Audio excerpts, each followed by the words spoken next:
Efesus pasal 1 ayat 17. Ya, Efesus pasal 1 ayat 17. Ini doa Rasul Paulus kepada jemaat Efesus.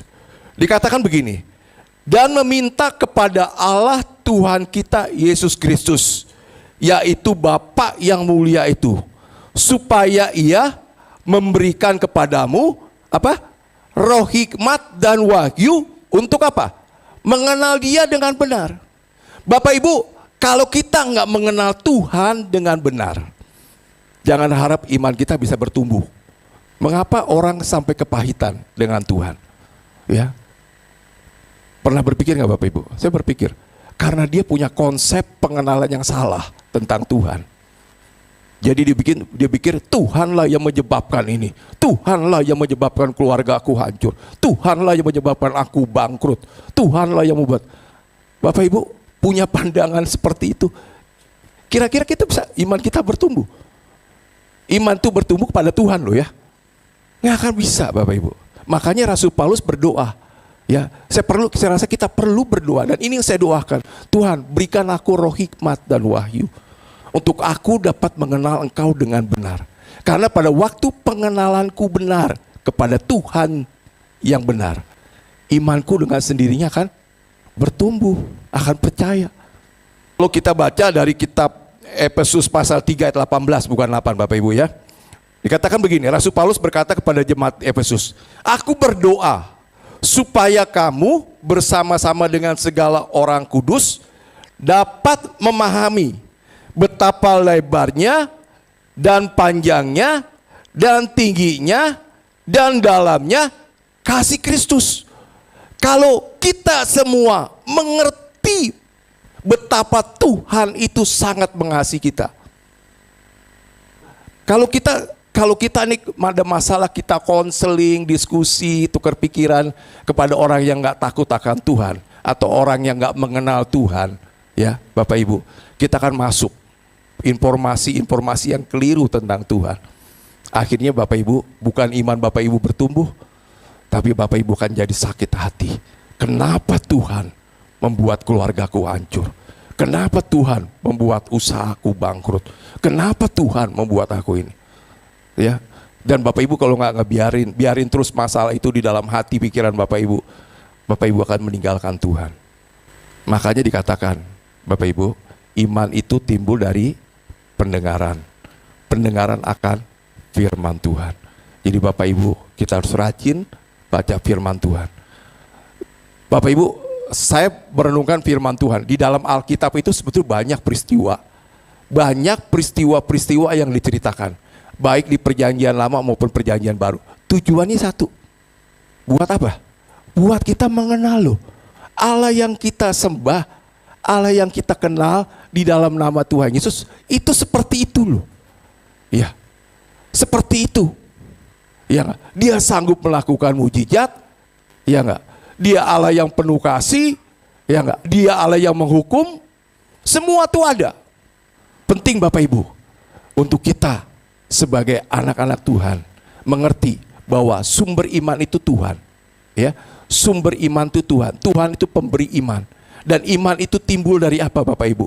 Ya, timbul ketika kita mengenal Allah dengan benar, mengerti bahwa Dia Allah yang menepati janjinya. Kalau Bapak Ibu baca tentang di kitab Yosua, dikatakan begini, apa yang Tuhan janjikan kepada bangsa Israel, tidak ada yang tidak digenapi. Semua digenapi, semua terjadi. Berarti kita bisa ambil kesimpulan apa? Bahwa Allah yang berjanji, Dia Allah yang pasti menepati janjinya. Dia nggak pernah menepati janjinya. Apa yang Dia rancangkan pasti terjadi. Apa yang Dia janji atas hidup kita, itu pasti tergenapi. Kalau kita sudah dengar gitu, iman kita bangkit dengan sendirinya. Ya, bukan karena kekuatan kita, tapi karena kita mengenal Allah yang kita sembah adalah Allah yang benar-benar bisa dipercaya. 2 Timotius Bapak Ibu, kita buka 2 Timotius pasal 1 ayat 12. Rasul Paulus tulis surat kepada Timotius. Pada waktu itu dia masih di penjara, ya. Saya suka kata-kata ini Bapak Ibu ya. Itulah sebabnya aku menderita semuanya ini. Menderita loh Bapak Ibu, ya. Tetapi aku tidak malu, karena aku tahu kepada siapa aku percaya. Nah Bapak Ibu, kalau malam hari ini kita merenungkan, kepada siapa kita percaya? Kepada Tuhan yang seperti apa yang kita percaya? Kalau kita menjawab nggak tahu lah, ya nggak heran kalau iman kita nggak bertumbuh, iman kita tetap kecil. Karena kita nggak tahu kepada siapa aku percaya. Rasul Paulus, aku tahu kepada siapa aku percaya.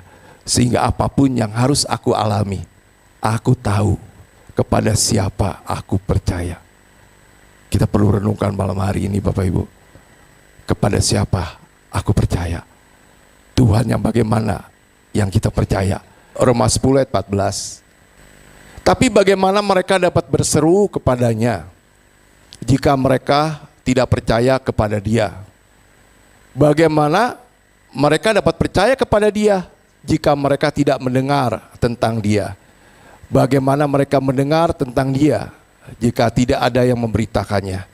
Jadi Bapak Ibu, ini Dianya Tuhan, ya, Dianya huruf besar Tuhan. Jadi di sini dikatakan, bagaimana mereka dapat percaya kepada Tuhan jika mereka tidak pernah mendengar tentang Tuhan? Jadi bagaimana kita mau iman kita bertambah, iman kita bertumbuh, kalau kita tidak pernah mendengar tentang Tuhan? Saya mau tanya Bapak Ibu, berapa waktu yang kita habiskan sehari untuk mendengar tentang Dia, tentang Tuhan? Berapa banyak waktu yang kita habiskan untuk mendengar tentang Tuhan? Tentang apa yang Tuhan perbuat, apa yang Tuhan janjikan, apa yang menjadi kehendak Tuhan, mau Tuhan dalam hidup kita. Berapa banyak kita menyediakan waktu untuk mendengar tentang Tuhan? Entah Bapak Ibu dengar dari khotbah di YouTube, di mana saja, pokoknya Bapak Ibu mendengar tentang Tuhan. Bapak Ibu baca Alkitab, baca buku rohani. Berapa banyak waktu yang kita habiskan untuk mendengar tentang Dia? Kalau kita nggak pernah dengar tentang Dia, jangan kita berharap untuk iman kita bertumbuh. Jangan berharap iman kita bertambah besar.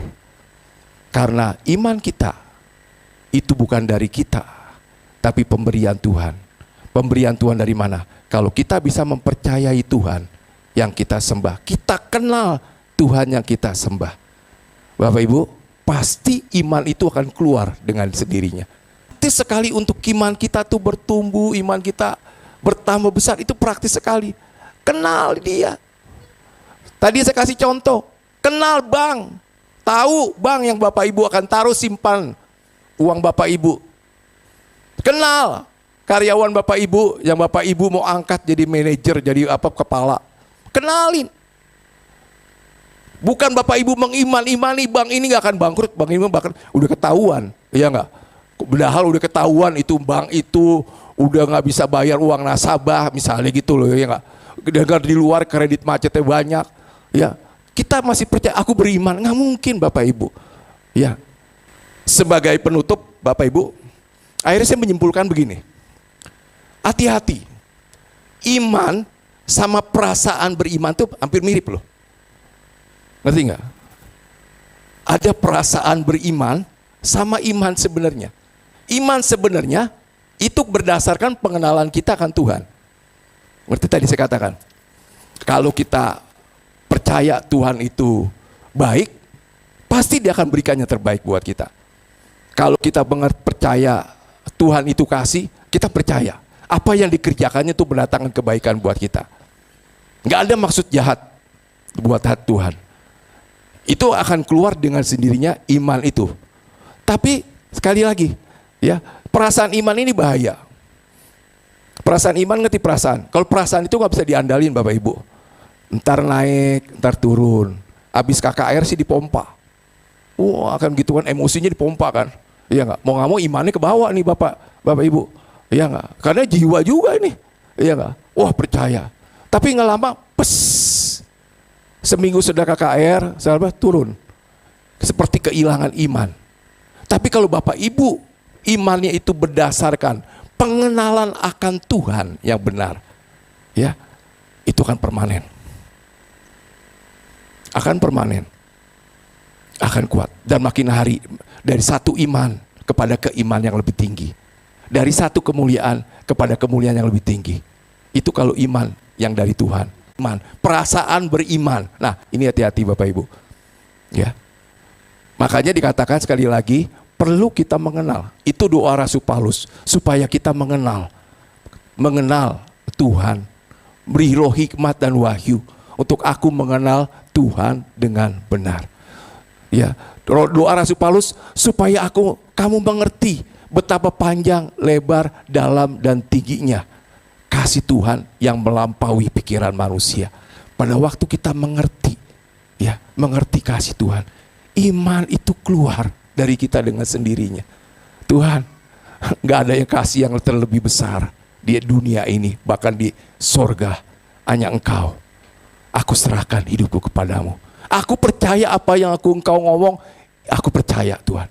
Aku ikutin Tuhan, aku taat.